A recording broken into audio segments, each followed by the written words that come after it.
tomorrow morning, 7:12 in the morning. Your alarm goes off, and it feels like somebody poured wet cement behind your eyes. You check the clock, you got a full night, about 8 hours.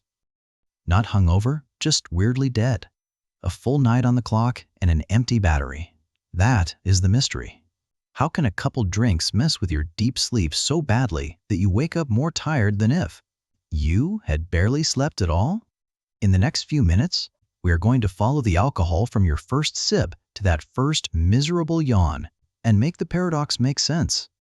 Most people's theory is simple. Alcohol helps you sleep. You drink, your brain quiets down, you stop replaying conversations, and you are out faster. So the next morning, if you feel tired, it is easy to assume you just slept lightly, or you did not sleep long enough.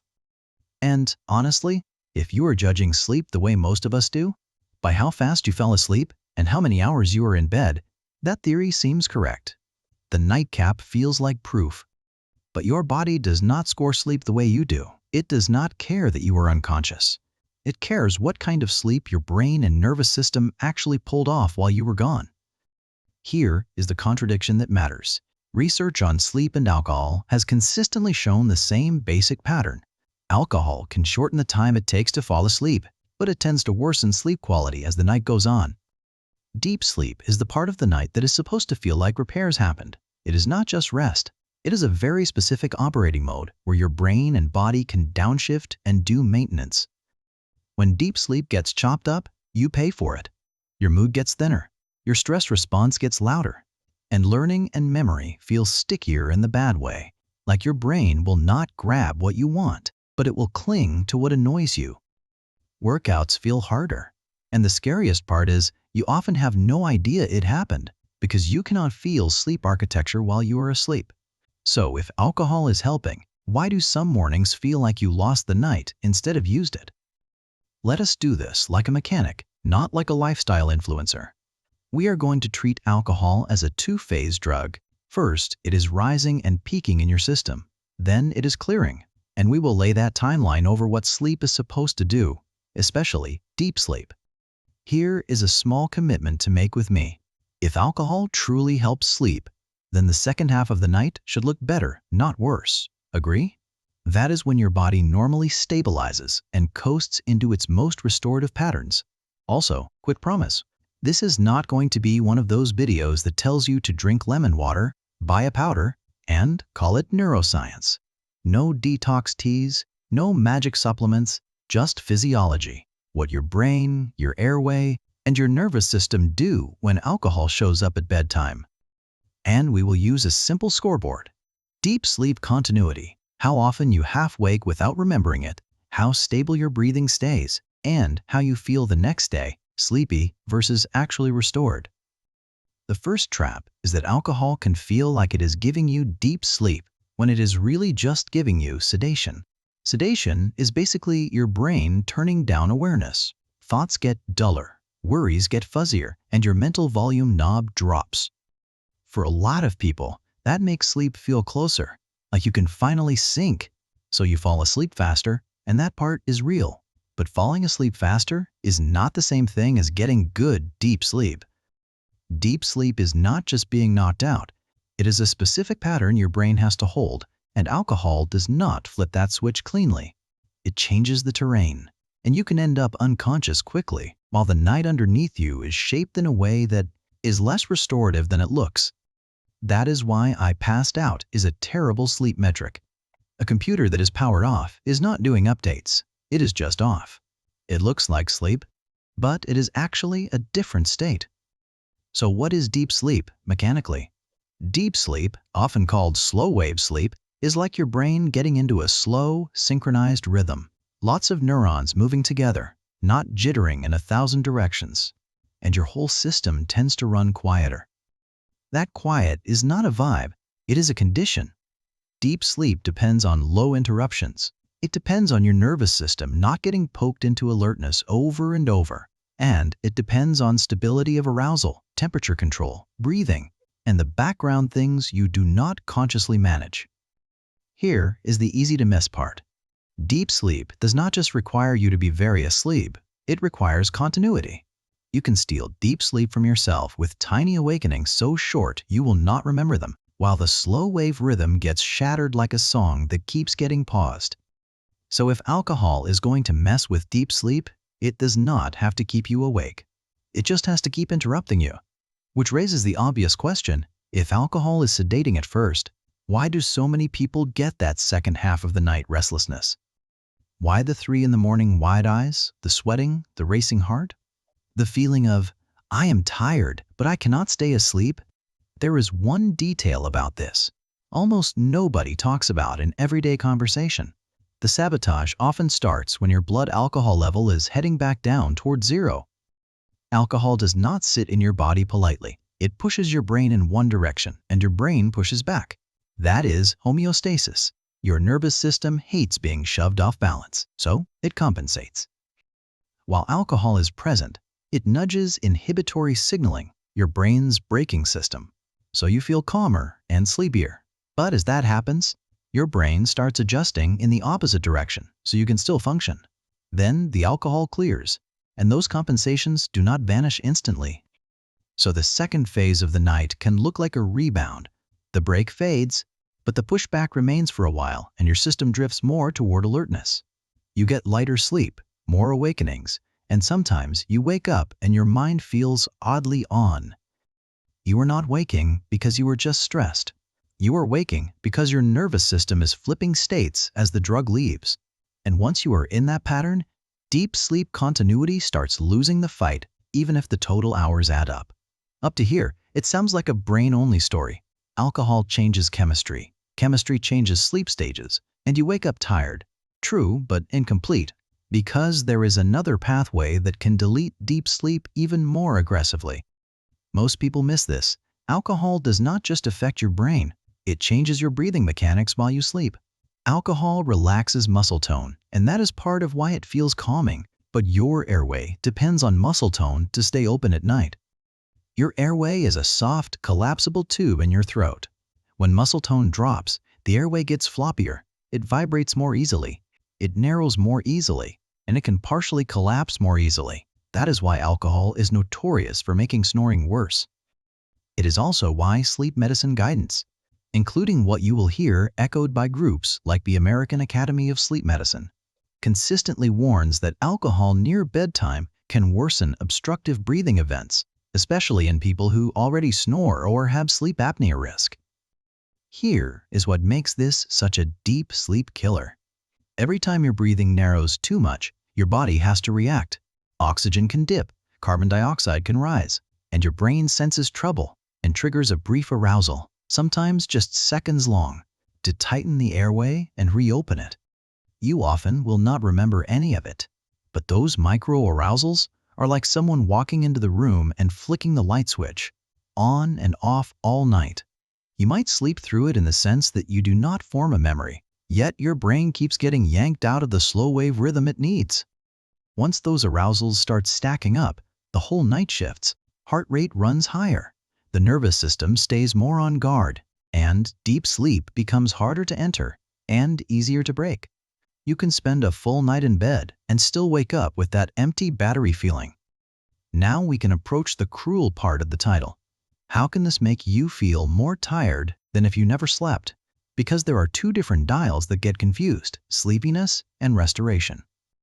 Sleepiness is that heavy-lidded drive to stop. Restoration is what you got back from the night, how repaired, stable, and clear you feel when you wake up. Alcohol can crank up sleepiness the next day while stealing restoration at the same time. Part of that is the obvious stuff. Fragmented sleep makes you sleepy. But alcohol can also leave your body in a more irritated, stressed physiological state. And things like inflammatory signaling and metabolic stress responses are commonly reported in the literature after drinking. Add dehydration for many people, and you have got a system that is not exactly waking up clean. Then there is sleep inertia, the sludge you feel right after waking when your brain does not want to come online. If your night was fragmented, if your nervous system was bouncing between states, and if you were repeatedly nudged out of deeper rhythms by arousals you never notice, you can wake up with a heavier, stickier inertia. Most people miss this too. Feeling sleepy is not the same as being restored. Alcohol can increase the first while stealing the second. And that is how you get the weird comparison the title promises. An all-nighter is brutal, but it can be a clean kind of brutal. You're tired, sure, but some people feel mentally straightforward, even wired, because stress hormones and adrenaline are holding them up. Alcohol-fragmented sleep can be different. You are tired and foggy, sleepy and irritable, and your body wants sleep, but the sleep you got did not cash the recovery check. It is like eating a meal that filled your stomach but did not nourish you. So now, the big question becomes practical. If this is such a predictable chain, what controls how hard it hits? It is not random. Alcohol does not steal sleep equally. It steals it on a schedule, and two levers matter most: timing and dose. Timing first. If you drink close to bedtime, alcohol is still active during the early part of your night, and its clearance and rebound are more likely to happen while you are still asleep. That is when you get the classic pattern. You drop fast, then you start popping up later. If you drink earlier, more of the drug is processed before your deeper sleep windows, and before the second half rebound has a chance to tear through the rest of your night. Dose matters because dose changes how hard your brain has to compensate. More alcohol means a bigger shove, which usually means a bigger pushback as it clears. It also means more muscle relaxation, which can mean more airway problems, and the effects stack with individual differences. Those differences include body size, sex differences in alcohol metabolism, medications, baseline anxiety, how sensitive you are to sleep disruption, and whether you are already on the edge of snoring or sleep apnea. So, yes, if you choose to drink, you are making a trade. You might be buying faster sleep onset, but you may be paying with deep sleep continuity, breathing stability, and a messier next morning brain state. Put that together, and the empty battery morning stops being mysterious. Here is the whole thing in one sentence. Alcohol can make you unconscious quickly, then, as it clears, it pushes your brain toward arousal and, for many people, it worsens breathing stability. So your night contains hours of sleep that look normal on the clock, but are low on actual repair. That is what it does to your deep sleep. It does not always erase it by keeping you awake. It often erases it by breaking its continuity, through rebound awakenings, through micro-arousals, and through a nervous system that will not fully downshift. That is how the title's paradox can be true. You can wake up more tired than if you never slept because you are carrying a deep sleep continuity debt, plus a higher arousal body state, plus heavier sleep inertia. The hours happened, but the restoration did not. This is not identical for everyone, and it is not the same with every dose. But the mechanism is reliable enough that sleep researchers and clinicians see the pattern over and over. Alcohol sedates early, then disrupts later, especially when it is close to bedtime. So what is the cost? The cost is that alcohol can be socially fun and mentally soothing, while quietly making the most restorative part of your night fragile. If you are someone who snores, wakes up with a dry mouth, gets morning headaches, or feels sleepy during the day, even with enough time in bed, alcohol near bedtime is a bigger deal than you probably think, because the breathing side of this can be the main driver. None of this is a moral story. It is not good. People sleep, bad people drink. It is physics and physiology. A drug that changes brain state and muscle tone is going to change sleep architecture and airway stability. Also, to be completely clear, this is not there is no supplement that cancels out alcohol's effect on deep sleep, and there is no device you can buy that detoxes your airway. The levers that matter here are boring, timing, dose, and risk awareness. If your sleep is consistently wrecked, or you suspect sleep apnea, that is a medical conversation worth having. After you understand this, you stop judging your night by one question: how fast did I fall asleep? Instead, you start noticing patterns that actually map to the mechanism. Do you fall asleep like a rock, then wake up in the second half of the night feeling hot, wired, or weirdly alert? That is the rebound timeline. Do you sleep through the night but still wake up exhausted, and your partner says your snoring was louder or you were breathing strangely? That is the microarousal problem. Your brain may have been waking up just long enough to fix your breathing, then dropping back down without leaving you a memory.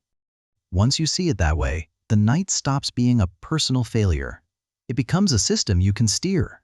Deep sleep is protected by continuity, low arousal, and stable breathing, and alcohol tends to attack all three, but it does not do it equally.